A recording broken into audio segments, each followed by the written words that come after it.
Compound interest is what we're talking about. It's a mathematical explosion. Einstein said that compound interest is the eighth wonder of the world.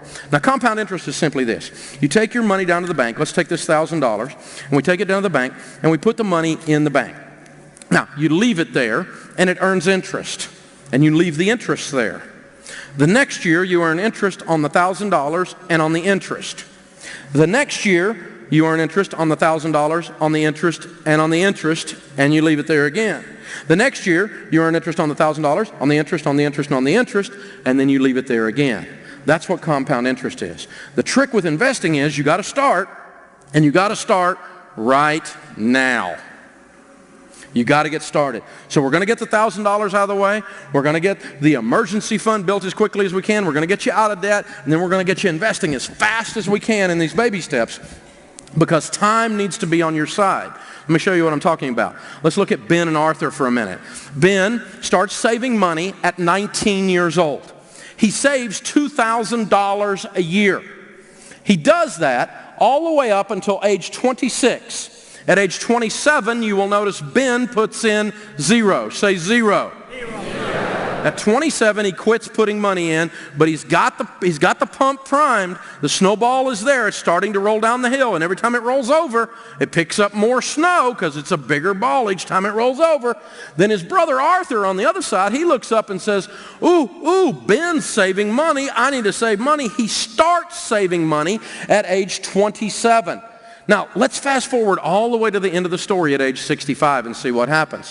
What happens is, at the end of the story, Ben has put in $16,000 and has ended up with $2,200,000. Arthur, who put in $78,000, only ends up with $1,500,000. The guy who put in $78,000 later ends up with $700,000 less than the guy who put in $16,000 earlier. Some of you are looking at that and going, that's a real nice chart if I was 19. Well, let me tell you this. If you're in here and you're under 25 years old and you grasp what I just showed you intellectually to the point that it drops from your brain into your heart and changes your behaviors, I just made you a multimillionaire. You shouldn't be allowed to graduate from college or high school without being able to explain that chart. It would change America if people understood that chart.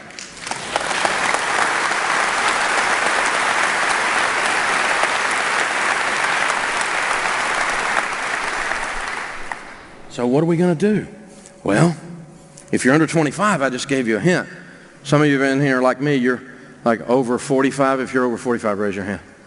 You probably have a message for those in here that are under 25. You're probably wanting to say something to them like, do it. 1, 2, 3. Do it! Wow.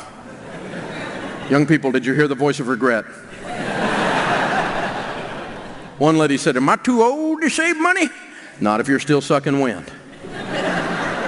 It's not over until you quit. Colonel Sanders never fried any chicken until he was 67 years old. Started Kentucky Fried Chicken as a 67-year-old. Why? Because he couldn't live on a Social Security check. Grandma Moses never painted a painting until she was 85 years old. She did 1,500 works of art, 450 of which she did after age 100. A couple of summers back, my family and I was blessed to get to visit Rome, and one of the tours we went on was through the Vatican. And across the back wall of the Vatican is a thing about 3 times the size of this area. On the back wall, this masterpiece of the return of Christ at the end of times. And our tour guide told us that that was painted there by a 78-year-old Michelangelo. It's not over until you quit. But with this money stuff, it's a lot easier if you'll get started now. The sooner you start, the less it takes and the easier it is, because you establish that discipline, you establish that pattern in your life.